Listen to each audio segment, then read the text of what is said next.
What I know for sure is if you focus on the substance, the success will come. And most importantly, let failure be your friend. There are going to be times, of course, where you're going to win a lot. A lot of things are going to go your way. And it's wonderful to bask in that adulation and to feel proud of your successes. But it's the times when things go wrong, when you fall or fail, that you're actually going to learn the most about yourself. You know, all those years on the Oprah show, 25 years, we were the #1 show for 25 years. And that's because I lived with the intention to serve the audience.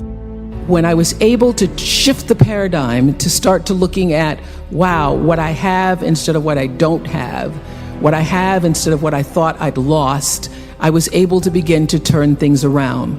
But it's those moments of uncertainty. It's the moments where all of my mistakes show up on the evening news. I can tell if I've done something wrong. It's on the CNN crawl. I can read about it. But learning from the moments where things weren't going so great, being able to get still, to connect with that which I know is God, the force, the power greater than myself, and to come back and realize that in order to move forward, you move forward by taking the next right step. You don't have to know everything to do. You don't have to know all the steps to make. Just what is the next right move. And then there's this. I leave you with this. Nobody makes it alone. Nobody. I don't care what they look like. I don't care what their Insta posts say. Nobody makes it alone. And so you will get nowhere without a spiritual practice. You need a spiritual practice. And by that, I mean not necessarily religion. For some people, it is church. For some people, it is meditating. For some people, it's dancing. For some people, it's singing. But you have got to find a way to nurture that which is the essence of you. You've got to find a way to continually give back to yourself. I am committed to service. Service through my work, service through my life's purpose. And if you make a commitment, a conscious intention to be committed to the work that you do, to the relationships that you have, your life will unfold with such beauty and grace through that commitment. You know, every day until the very final shows of the Oprah Winfrey show, I would have the producers come in and tell me ahead of time what their intention for every show was, because I figured out around the second year of doing that show that it wasn't just about being on television and performing, that here was this opportunity, this offering I could give to people through the service of a television show to better see themselves through the stories that we're telling, and through those stories help themselves to improve their lives. So I started using television as a tool of service. So as you're trying to figure out, what do I do? How should I do it? First of all, I will say this, that when you don't know what to do, my girls have heard this over 100 times. When you don't know what to do, you do nothing. You get still until you do know. Because when you have to ask everybody else, should I do this, should I? And that's whether it's buying a pair of shoes or going with a guy, buying a house, taking a job, should I? When you have to ask everybody else, it means you don't really know the answer fully yourself. So you get still, be still, and know the answer will come. So many people are worried about building a brand. I hear kids on social media talking about their brand. And I used to really resent the word when people would say to me, oh, you have this brand, because I never even thought about a brand. I just thought about day in and day out, making the best right choice for me. But now I embrace it because I recognize people see me as a brand. But for me, it's not a business. It is a question of, what do you stand for? And I will say this, you're nothing if you're not the truth. So I've made a living, I've made a life, made a fortune really, from being true to myself. And that's if I could leave you with any message today, that is it. The biggest reward is not financial benefits, though it's really good. You can get a lot of great shoes. Nothing wrong with great shoes. But those of you who have a lot of shoes know that having great shoes and a closet full of shoes or cars or houses or square footage doesn't fill up your life. It doesn't. But living a life of substance can. Substance through your service, your offering of your whole self. And the baseline for how do you live a life of substance is whatever is the truth for you. What do you stand for? So when I first started making money, and it was, my salary or my earnings were published all over the place. I mean, the first year I was like, really? Did I make that much money? Oh my God. It was very difficult for me to figure out where my boundaries were because I'd grown up poor and didn't have anything. So it's easy when you don't have anything and people ask you for money. And they say, I need $500. You say, I don't have it because I'm just trying to get my rent paid. It's harder when your multi-million-dollar salary is now in the paper and you get a lot of friends and cousins you didn't have before. So how do you set boundaries for yourself? I was having trouble setting boundaries for myself for even strangers. People would just show up at my door in Chicago and say, Oprah, I left my husband, please help me. And I would, because she knows I have it.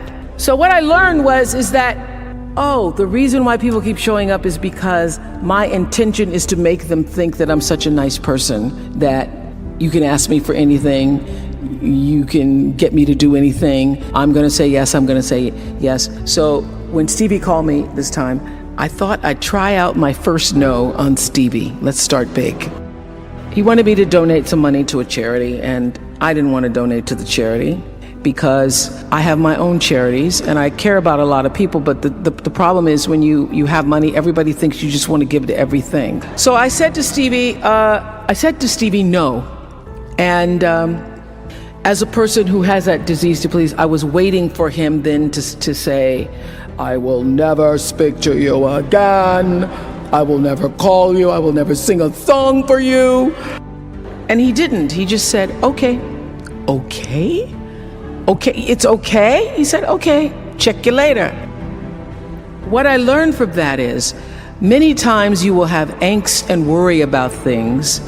Put yourself in a state, like someone said this morning because their phone went off, they were mortified over a phone. I said, really? You will put yourself in a state when the other person really isn't even thinking about you. So learning that I could specifically determine for myself what the boundaries were for me, what I wanted to do, give my money, give my time, give of my service to who I wanted to give it to when I did, that I get to make that decision. Just because you have all of these demands on your time and on you doesn't mean that you have to say yes. You get to decide because you're the master of your fate. The captain of your soul, as William Ernest Henley said in Invictus. And understanding that really changed the meaning of my life in that I was no longer driven by what other people wanted me to do, but took charge of my own destiny, making choices based upon what do I feel is the next right move for me. I've lived with who do you think you are my whole life. Not from myself as much as what was reflected to me. Because who do you think you are? You're a little color girl, come from Mississippi.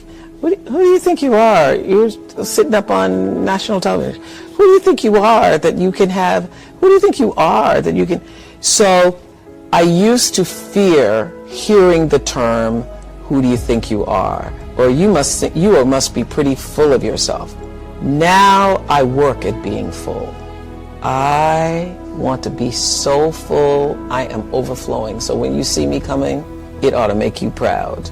To borrow a line from Maya Angelou's Phenomenal Woman. When you see me coming, it ought to make you proud. And what you see is a woman so full, I'm overflowing with enough to share with everybody else. I'm going to own the fullness without ego, without arrogance, but with an amazing sense of gratitude that I've been born at a time where I am female on the planet and I have the great pleasure and freedom to fill myself up. Knowing who you are. Knowing who you are. Being able to answer this question, who am I and what do I want? You know, many times when I go out of the country, I am baffled by that question. To explain what is your occupation. I've stood there for 10 minutes. Well, am I a talk show host? Well, I'm more than a talk show host. Am I a businesswoman? I'm a businesswoman. I'm more than a businesswoman. Am I an entrepreneur? I'm more than an entrepreneur. So I just leave it blank or self-employed. So I'm not asking for the roles that you play as daughters. I'm not asking that question. What are the roles that you play as a daughter, as a friend, as a sister? You're going to be a lawyer, you're going to teach, you're going to be a pharmacist. I'm asking the bigger question of who am I? Who am I really? My answer is I am God's child. I am that which is born of all that is. I am, as Pierre de Chardin said, a spiritual being having a human experience. All that is possible for me. That's who I am. And what do I want? I don't want to just be successful in the world. I don't want to just make a mark or have a legacy. You must have some kind of vision for your life. Even if you don't know the plan, you have to have a direction in which you choose to go. You want to be in the driver's seat of your own life, because if you're not, life will drive you. Knowing who you really are in this space and time that we embody. What do you want? Who are you? Always do the right thing. Be excellent. People notice. Think of how you notice. You go to Taco Bell, somebody gives you an extra napkin and some sauce. You notice. You want to go back to that person, because even at Taco Bell, excellence shows itself. And what I know is that when you are excellent, you become unforgettable. People remember you. You stand out. Regardless of what it is, you become an unforgettable woman. And that is what we all want. We want to be unforgettable and not forgettable. So doing the right thing, even when nobody knows you're doing the right thing, will always bring the right thing to you. I promise you that. I remember many times on my show. There are many shows y'all never saw. And the reason you didn't see them is because I got the last vote. And I remember 2010, my team, hardest working team in television, had done this interview with a woman who turns out she was a Sunday school teacher by day and a sex addict at night. And they were like, you won't believe it. We got her going out, we got her with the men, and we get to show her, and she was willing to show us everything. I sat down with the woman for an interview that was taped. And during the process of the interview, I said, why are you doing this?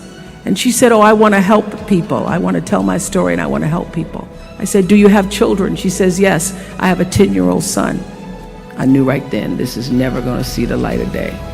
So we got off the air and I said to the lady, we are not going to air that show. And she said, why? My producer said, why? She knew she was being filmed. She knew what she was saying. She knows what you... I said, because her son will never get over it. Not worth a rating point to me to know that there's a 10-year-old boy who's destroyed because his mother went on the Oprah Winfrey show and told all her business. You do the right thing even when other people think it may not be. And oftentimes, when you make a decision to do the right thing, immediately you're faced with doubt. Was that the right thing? Was that the right decision? I don't know. Was that the right thing? You always know it's the right thing, when in the end, there is peace. You are rewarded by peace. The most important thing I have come to know in doing the right thing and making the right choices is understanding people don't always like you and they're not always happy for you. And if you surround yourself with people who are not accustomed to your success, they become fearful. They become scared because you are reflecting back something to them that they don't recognize. Now, they're not going to say, I'm very fearful because you're reflecting back to me something I don't recognize. They're going to say, you know what they're going to say? They're going to say, who she thinks she is. Who she thinks she is.